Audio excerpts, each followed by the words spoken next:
Magandang araw po. Kayo po ay nanonood o nakikinig sa programang Opinyon dito sa Danilo Dizon TV.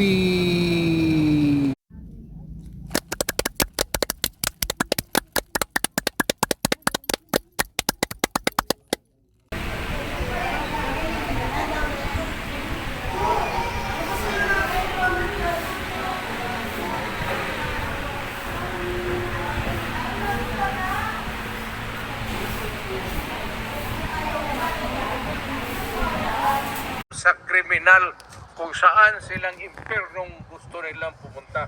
Well, Mr. Chair, for the record, You make your own history in this planet. yes, Mr. Yun Chair. ang gusto nilang mangyari.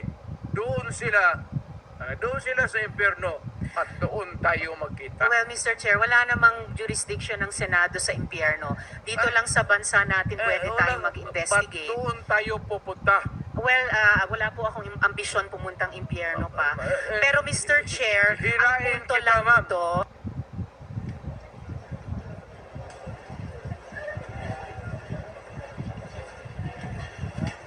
Based on the former presidents already here, our hearing is hereby shown. Senator Rodriguez has the floor. Salamat tayo, Mr. Chair. So, i-summarize ko na lang yung unang line of questioning ko.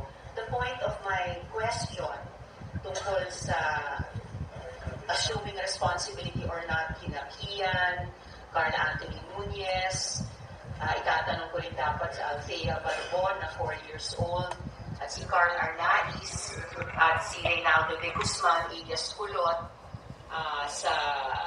na-confirm sa Caloocan Court na the evidence was merely planted by the police. Ang point ng unang questioning ko na yun ay kung ina-acknowledge nyo o hindi na yung policy nyo caused the death of innocents. So lastly, Mr. Chair, actually may mga isang dosenang tanong po sana ako sa dating presidente pero na-high blood yata sila sa akin. So, dalawang huling tanong na lang.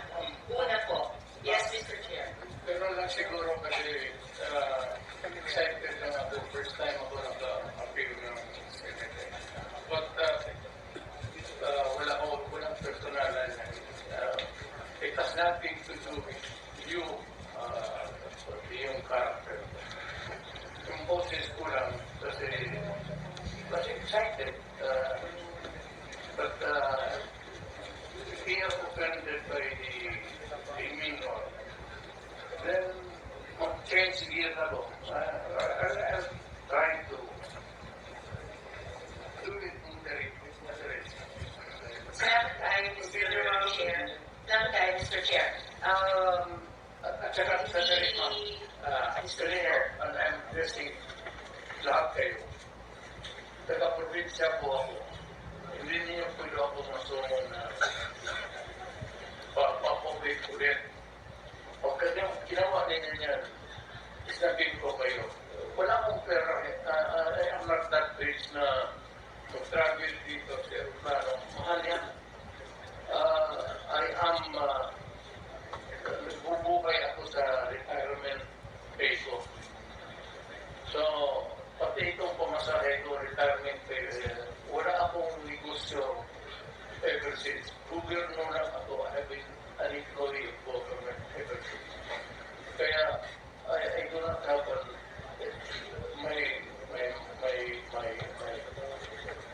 my public life is open. So, magkasapos masyado ang pera. Kung maaari lang, tapusin natin ito hanggang bukas o na tayo umalis dito. Thank you. Salamat tayo, Mr. Chair. Tapusin talaga natin ito. Tapusin natin ito. Ito ngayon. Huwag tayong umalis dito hanggang umaga. Umabot man tayo hanggang umaga, bukas. Huwag tayong umalis dito. Tapusin natin dito. Mr. President, we are prioritizing the question. questions directed to you. Senator Aguilera. Salamat kayo, Mr. Chair. So, pangalawang tanong ko, tinawagan nyo ba si Senior Superintendent Padilla para i-congratulate siya sa pagpatay sa 3 high-value targets na Chinese nationals na inilagay sa loob ng Davao Penal Colony? Kasi sinabi nyo daw, congrats Superintendent Padilla, job well done. Pero grabe ang ginawang dinuguan. Do you confirm this, Mr. Chair? You call Padilla now because he's lying. I do not know him. And I do not have to congratulate this policemen and soldiers. Trabaho ninyo yan. Why do I have to congratulate you? Magtrabaho kayo dyan. So you do not confirm na tinawagan nyo si I do not- Senior Superintendent Padilla? I only congratulate people with itong mga police daw graduate with honor kasi nagtuturo ako sa Police Academy. May congratulatory message ako. Pero congratulate ako ng ano. Well, Mr. Chair, of course, absolutely hindi naman natin kailangan investigate yung graduating with honors sa academy. Pero yung EJ case sa war on drugs, kailangan talagang kaya natin iniimbestiga. Kaya ma'am, huwag Mr. tayo Chair, umalis dito sa kwartong ito hanggang matapos ang gusto ninyong kunin sa akin. well, Mr. Chair, so yung huling tanong ko for today, for the record, Sindihan ang bawat sulok ng iyong tahanan gamit ang pinakabagong mga bombilya ng Japanese ngayon. Bakit Ano po? tinawag Mr. ninyo Chair. ako dito tapos yan lang ang huli ninyong tanong? May mga colleagues pa yata tayo, Mr. Chair, na magtatanong sa dating presidente. So, for the record, sinasabi nyo ba na ang mga drug users at drug criminals ay dinideserve nilang mamatay na lang kaysa pumunta sa jail? O para i-paraphrase ko si Patricia Evangelista, do some people need killing, Mr. Duterte? Ma'am, presidente ako. Nagagastos ako sa gobyerno. Bakit ako magbubuhay sa mga putang inang yan? Ikaw yung pera na ipapakain ko dyan sa preso, ibigay ko na lang doon sa mga tao dyan sa walang bigas. So, mas okay Walang pong trabaho. patayin sila kaysa Wala ipreso akong pakialam sila? dyan sa kriminal, ma'am.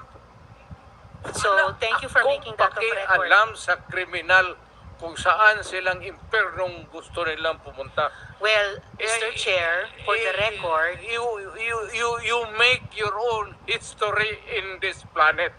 yes, Mr. Yun Chair. ang gusto nilang mangyari. Doon sila sa impyerno at doon tayo magkita. Well, Mr. Chair, wala namang jurisdiction ng Senado sa impyerno. Dito lang sa bansa natin pwede tayong mag-investigate. Ba't doon tayo pupunta? Well, wala po akong ambisyon pumuntang impyerno pa.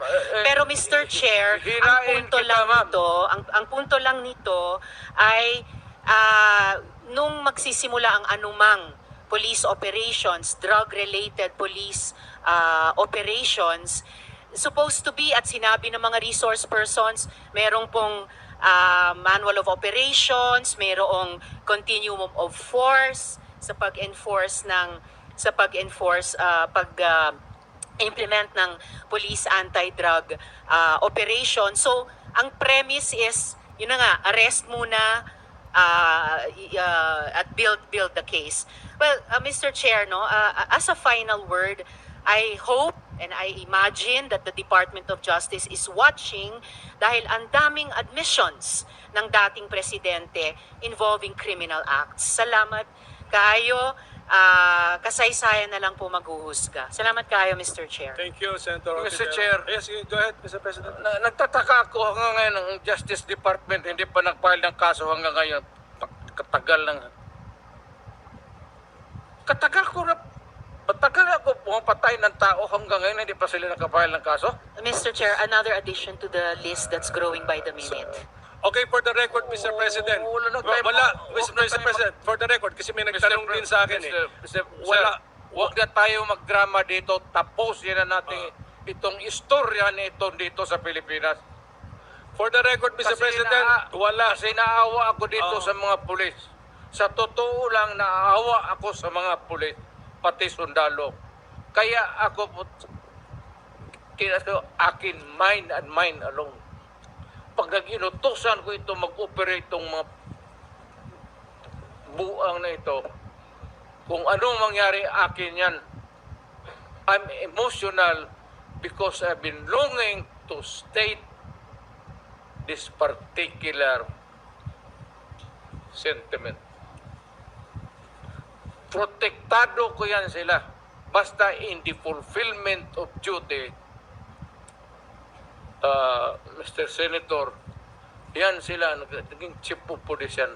Protektado ko ang police pag nagtrabaho in the fulfillment of duty. Pero alam nila, ang mga police na pumasok ng kidnapping, alam nila yung police nila, pinatay ko. Thank you, Mr. President. Ako po may tanong din. Pinag-aralan namin pinanood namin yung mga footages mo nung you were president-elect tapos naging presidente. Meron kayo sinasabing ang reward, iba-iba nga yung amounts, tapos sasabihin nyo parang may encouragement na patayin ng mga kriminal, pero dudugtungan nyo parati sa dulo ng lalo na kung nalagay sa peligro yung buhay ninyo. Okay. So, ito lang po yung tanong ko. So, when you were president, hindi nyo ba po concern na malito yung mga nakikinig sa'yo, na kausap mo mga law enforcers, na may maniwala, lalo na dun sa first part ng sinabi mo at na-confuse na sila sa... Kasi paliko-liko po yung mga pronouncements po ninyo, Mr. President. When you were president, were you not concerned that you will be misinterpreted? Hindi, kasi matagal na akong instructor ng pulis eh. Dumadaan ito sa psychiatric, gagastos pa ako ng... When I was also president, may funding ako dito sa mga psychiatric